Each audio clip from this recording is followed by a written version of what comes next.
여러분 안녕하십니까? 광주 MBC 뉴스투데이입니다. 먼저 오늘의 주요 뉴스입니다. 박근혜 정부의 대선 공약이자 자동차 100만 대 생산기지 조성 사업이 친환경 자동차 사업으로 명칭 변경이 검토되고 있습니다. 국립아시아 문화전당의 공식 개관이 오늘로 다가왔습니다. 황교안 국무총리가 참석합니다. 학교 앞 문방구나 마트에서 쉽게 볼 수 있는 조미오징어 다리가 100억 원대 밀수됐습니다. 관계당국은 나몰라라 하고 있습니다. 올해 대학 입시에서 서울 수도권 대학들과 달리 전남대와 조선대가 성적 위주로 학생을 선발하다 보니 개선을 요구하는 목소리가 높습니다. 오늘 국립아시아 문화전당이 공식 개관하고 아시아 문화중심 도시의 역사적인 신호탄을 쏘아올립니다. 일부 행사가 미리 시작됐고 공식 개관과 더불어 아시아 문화교류도 첫 발을 떼게 됩니다. 김인정 기자입니다. 신라시대 왕관을 만들어 머리에 써보는 어린이들. 박물관 속에 갇혀있던 역사들이 손으로 직접 만지며 체험해볼 수 있도록 밖으로 나왔습니다. 역사 이렇게 직접 이렇게 만들어보고 애들한테 좀 친숙하게 다가갈 수 있을 것 같아서. 국립아시아문화전당 공식 개관을 기념해 처음으로 공개된 어린이 박물관 박람회입니다. 전국의 국공 또 사립 중에 좀 대표적인 그 박물관들이 모여서 어린이를 위한 전시와 교육 프로그램을 체험을 통해서 경험하는 그런 기회가 됩니다. 본격적인 공식 개관을 앞두고 한국중앙아시아 문화장관회의와 아시아와 유럽 문화 전문가들이 모인 포럼이 시작되고 아시아 10여 개국 연주자가 참여한 전통 오케스트라가 콘서트를 여는 등 전당을 중심으로 한 문화 교류 역시 작지만 큰 첫발을 떼고 있습니다. ACT 페스티벌을 해서 미디어, 디지털 시대의 어떤 미디어 역할에 관한 국제적인 석학들이 와서 저희 토론이 있게 되겠고요. 이번 공식 개관에서는 옛 전남도청을 리모델링한 민주평화교류원이 공사를 마친 뒤 처음으로 공개됩니다. 문화창조원 등 나머지 원들도 개관 콘텐츠를 모두 공개하고 공식 개관식과 함께 아시아 문화중심 도시의 첫 신호탄을 쏘게 됩니다. 국립아시아문화전당은 문화예술기관으로 아시아 최대 규모이며 공식 개관은 사업 착수 10여 년 만입니다. MBC 뉴스 김인정입니다. 지난 9월부터 시범 운영에 들어갔던 국립아시아 문화전당이 공식 개관 직전까지 55만 명의 관람객을 끌어들인 것으로 나타났습니다. 이 통계는 부분 개방 기간인 지난 9월부터 11월까지 관람객 수를 중복 누적한 것으로 월별 관람객은 문화창조원 10만 명, 문화정보원 16만 명, 예술극장과 어린이 문화원이 각각 14만 명입니다. 국립아시아 문화전당의 공식 개관을 앞두고 2015 아시아 문화포럼이 개막했습니다. 문화 그리고 기술, 창의성 문화를 통한 지속가능한 도시 발전을 주제로 열린 아시아 문화포럼은 아시아와 유럽 각국 문화 전문가가 모인 가운데 도시와 문화 정책에 대한 이야기를 나누며 오는 26일까지 펼쳐집니다. 개막식에는 임향순 아시아 문화중심 도시 위원장과 장앤 중국 대사 등 문화인사 100여 명이 참석했습니다. 환절기 감기를 유발하는 파라인플루엔자 바이러스가 급증했습니다.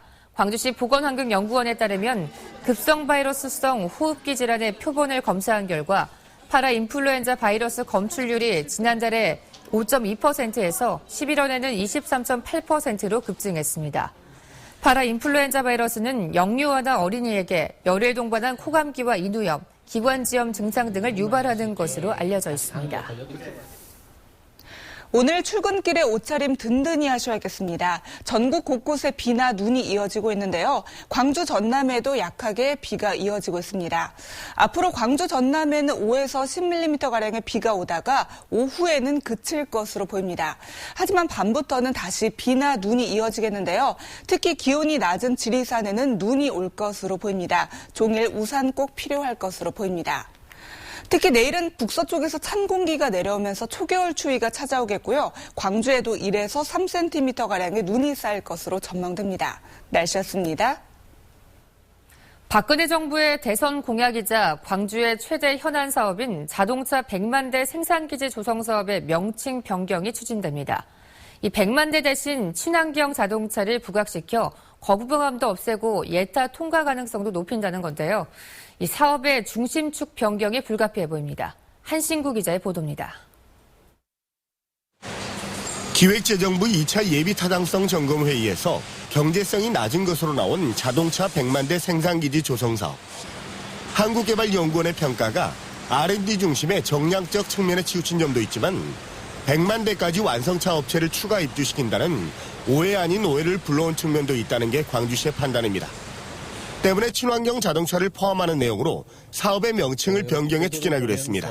대통령 공약 사업이기 때문에 그 타이틀은 당분간은 그대로 갈 겁니다. 그러나 이제 제3차 예타에서 필요에 따라서는 내용은 조금 바꿔줄 수 있는 유동성도 있다고 생각이 됩니다. 또 이 사업은 보류나 불가가 아닌 광주시의 요청에 따라 기획재정부가 KDI에 보완을 요청했고 내년 2월 3차 점검회의가 예정된 현재 진행형 사업이라고 거듭 강조했습니다. 특히 폭스바겐 사태 이후 내연기관 자동차에서 친환경 자동차로의 시대적 변화 요구가 있다며 광주가 선도한 부분을 중점 부각하면 예타 통과 전망이 밝다고 덧붙였습니다.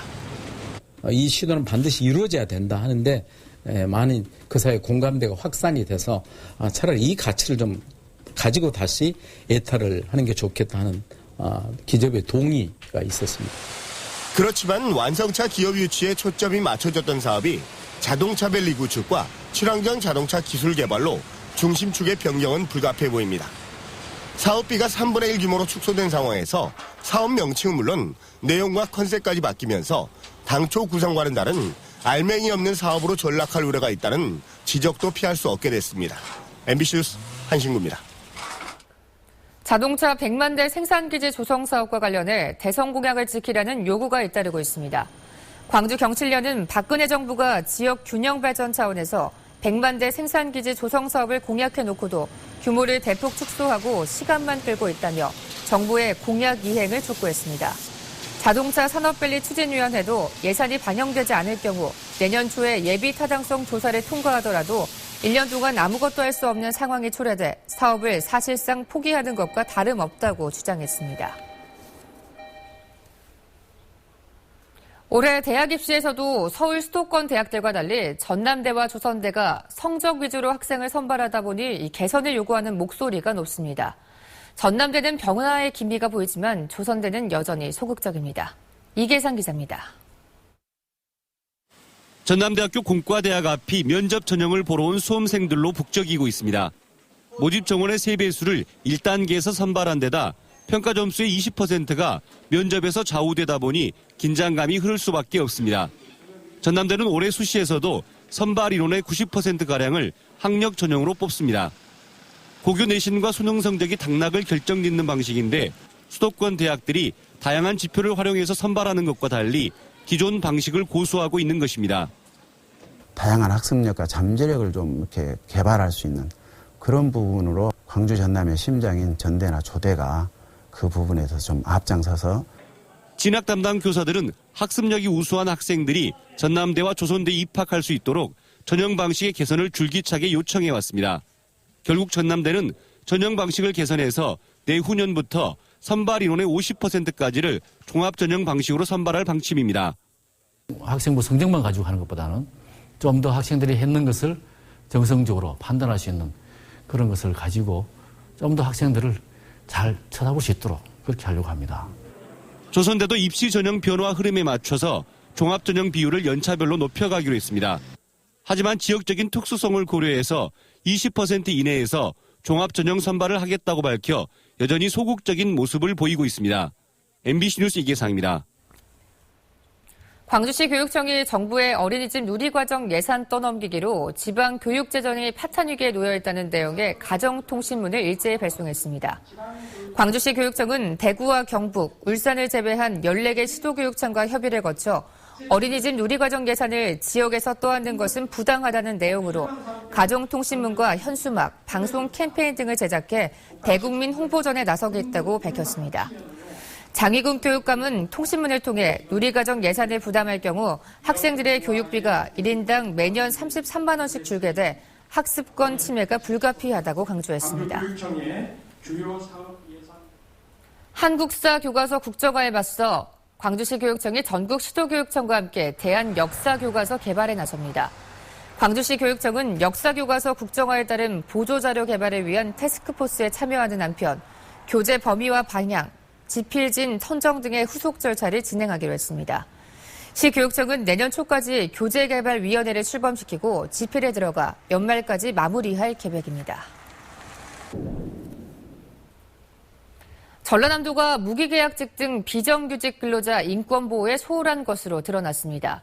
비정규직 근로자 권리보호 조례까지 있지만 제대로 시행되지 않고 있습니다. 김양훈 기자가 보도합니다. 전남도청과 도의회에서 일하고 있는 무기계약직 근로자는 50여 명. 이들은 신분증에서도 차별받고 있습니다. 무기계약직과 정규직 직원의 신분증입니다. 정규직은 직급을 나타내는 주무관 등이 표시돼 있지만 비정규직은 고용 형태를 나타내는 무기계약 근로자라고 적혀 있습니다. 심지어 근로자 관리 규정에 물건을 취급하는 듯한 사용부설한 용어를 쓰고 있습니다. 아무리 이게 정규직이 아니다 하더라도 이게 물건 사용하듯이 물건을 일컫는 사용이라는 단어를 쓴 것 자체가 좀 저는 같은 무기계약직이면서도 근무 부서에 따라 시간의 수당에서 차별을 받기도 합니다. 전남도 비즈니스 센터인 수리체가 제 기능을 하지 못하고 있다는 지적도 제기됐습니다.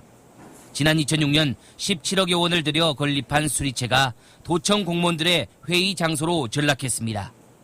해년마다 한 1년 연간해서 한 30회를 활용을 합니다. 그 활용이 뭐냐? 우리 각 실과의 회의 장소로 써요. 지역업체 보호에 소홀한 계약 행정도 도마 위에 올랐습니다. 주소만 전남에 둔 이른바 무늬만 지역업체에 수의 계약을 몰아주는 관행은 개선돼야 한다는 겁니다. 소위 무늬만 그 지역업체를 배제하는 것이 맞다 하는 말씀을 드렸고 전남도의회는 농어촌 몫을 도시지역에 배정하는 등 허술한 새마을 장학금 대상자 선정 개선 대책도 촉구했습니다. MBC 뉴스 김양훈입니다. 전라남도의회 교육위원회가 고 김영삼 전 대통령 국가장 애도 기간 중에 행정사무감사 피감 기관과 술자리를 가져 물의를 빚고 있습니다. 전라남도의회 교육위원회는 어제 화순교육지원청에서 4개 지역교육청 행정사무감사를 마친 뒤 인근 식당에서 식사와 함께 술을 마신 것으로 확인됐습니다. 도의회 교육위원회는 감사가 끝난 뒤 간단한 식사 자리였을 뿐이라고 해명했습니다. 학교 앞 문방구나 마트에서 쉽게 볼 수 있는 조미 오징어 다리는 아이들의 군것질거리나 어른들 술안주로 인기가 높습니다. 그런데 이런 오징어 다리가 100억 원대나 밀수됐는데 그동안 당국은 뭘 했을까요? 권남기 기자입니다. 컨테이너를 가득 채운 상자 안에서 얼음팔 길이만한 오징어 다리가 쏟아져 나옵니다. 수입업자 48살 송모 씨가 밀수입한 조미 오징어 다리로 이번에 적발된 것만 시가 109억 원어치 732톤에 이릅니다. 송 씨는 중국에서 만든 조미 오징어 다리를 가공을 하지 않은 수산물인 것처럼 속여 국내로 들여왔습니다. 이후 건어물 판매업을 하는 아내를 통해 유통시켰는데 관세사까지 가담했습니다. 이런 방식으로 세금 13억 원을 빼돌렸고 수입 식품 검사도 받지 않았습니다. 이렇게 밀수한 오징어 다리는 5년 동안 아무런 제재 없이 국내로 들어왔습니다. 밀수 물량 대부분인 717톤이 전국의 문방구나 휴게소 등을 통해서 이미 판매됐는데 그동안 수입식품과 수산물 검사를 담당하는 정부 부처는 허수아비였습니다.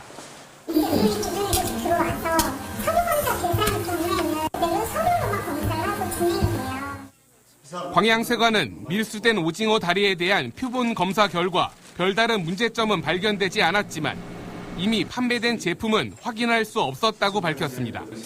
MBC 뉴스 권남기입니다. 순천의 한 파출소 직원들이 개인정보가 포함된 사건 기록을 그룹형 SNS에 공개적으로 올려 논란이 일고 있습니다. 순천경찰서에 따르면 지난 5월부터 순천의 한 파출소 직원들은 공개 상태로 설정된 그룹형 SNS를 통해 피해자나 가해자의 이름, 주소와 전화번호 등 사건 정보가 담긴 문서를 그룹형 SNS를 통해 공유했으며 이에 따라 개인정보 등이 불특정 다수에게 노출됐습니다. 경찰은 이 같은 행위가 개인정보 관리 부실에 해당하는 것으로 보고 고의나 과실 여부 등을 조사한 뒤 해당 파출소 직원들에 대한 징계 여부를 결정할 방침입니다. 화순경찰서가 범죄 피해자들을 돕기 위해 피해자 보호 쉼터를 열었습니다. 화순경찰서는 어제 경찰서 건물 안에 범죄 피해자들의 상담을 받고 쉴 수 있는 공간인 느티나무 쉼터를 열었다고 밝혔습니다. 느티나무 쉼터는 화순군 범죄 피해자 보호 지원조례 제정에 따른 예산 지원 등으로 개소됐습니다. 광주 서부경찰서는 법원에 맡겨진 회사 명의의 공탁금을 빼돌린 혐의로 한국전력 직원 59세 조모 씨를 불구속 기소 의견으로 경찰에 송치했습니다. 조 씨는 지난 2012년 두 차례에 걸쳐 광주시가 도로공사에 사용할 토지의 지상권을 해지하기 위해 법원에 한전 명의로 맡겨놓은 공탁금 6,700만 원을 빼돌린 혐의를 받고 있습니다. 집단 수은 중독 사태가 일어난 남영정구 광주공장 주변의 토양에서 우려 기준 이하의 수은이 검출됐습니다. 영산강 유역환경처는 지난 10일부터 사흘간 공장 반경 1km 안의 사업장 22곳에서 토양을 채취해 수은 오염 여부를 분석한 결과 모든 토양에서 기준치 이하의 수은이 검출됐다고 밝혔습니다. 이번 조사 결과는 수은 누출 사고 전인 2013년에 측정한 검사치와 유사한 수준으로 집계됐습니다.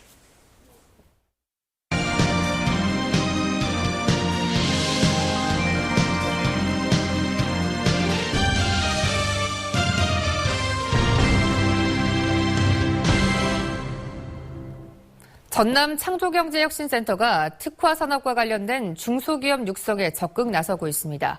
혁신센터는 기업 육성 활성화를 위해 산학은 물론 기관과의 연계 사업을 확대해 중점을 두고 있습니다. 김종태 기자입니다. 전남 창조경제혁신센터가 지역 중소기업 육성에 나서고 있는 특화산업 분야는 모두 3가지. 농수산 벤처 창업과 웰빙 관광지 육성, 친환경 바이오 화학 발굴입니다. 농수산 벤처 분야는 생산제품 기술 지원과 판매망 확보까지 센터 도움을 받아 창업에 성공하는 중소기업이 늘고 있습니다. 웰빙 관광지 육성도 여수 개도 어촌체험 1박 2일 상품을 GS 홈쇼핑을 통해 처음 출시했습니다. 창조혁신센터는 이 같은 사업 추진을 위해 관련 학교나 기관 단체와의 업무 협약을 확대하고 나섰습니다. 센터 개소 6개월 만에 23개 분야에 협력기관만 260개에 이르고 있습니다.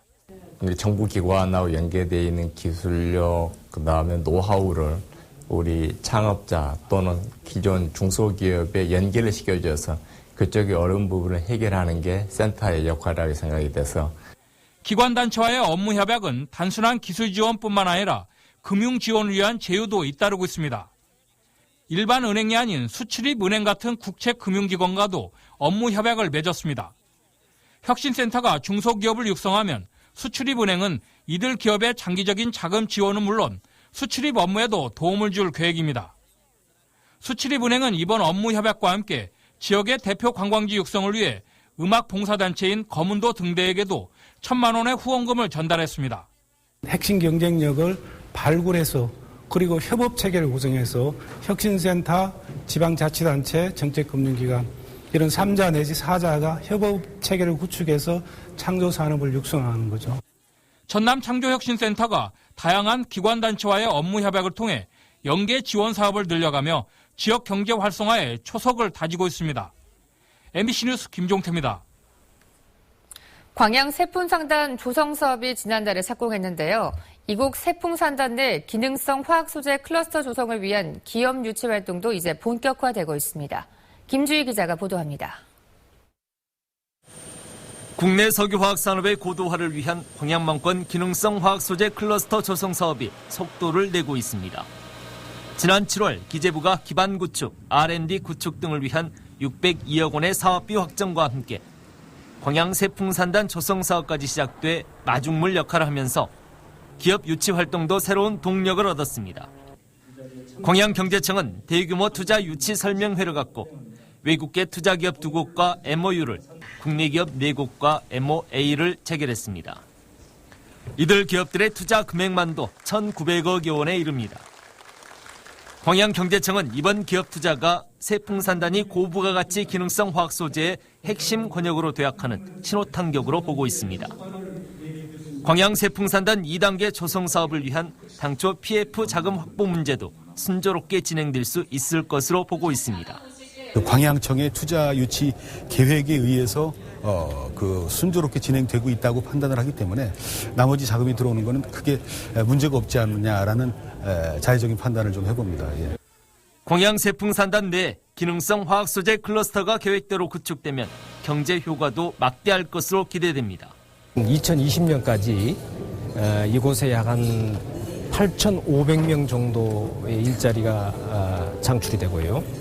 또 1조 한 8천억 정도의 생산이 일어나게 됩니다. 오는 2020년까지 5,200억여 원이 투자돼 300만 제곱미터 부지 면적에 조성되는 광양세풍산단.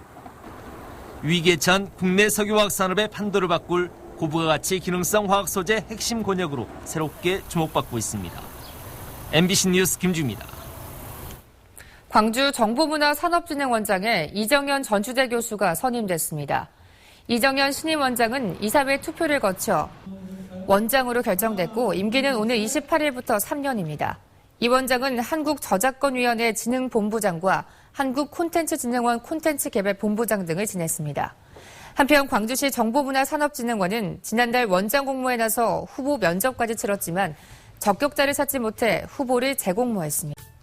오늘 나오실 때 든든한 옷차림 하셔야겠습니다. 전국 곳곳에 비나 눈이 이어지고 있는데요. 광주 전남에도 약하게 비가 내리고 있습니다. 앞으로 5에서 10mm가량의 비가 오다가 오후에는 대부분 그칠 것으로 보입니다. 하지만 다시 밤부터 비나 눈이 이어지겠는데요. 기온이 낮은 지리산에는 눈이 내려 쌓일 것으로 보입니다. 도로가 미끄러우니까 안전 운전하셔야겠고요. 우산도 꼭 챙기셔야겠습니다. 날씨였습니다.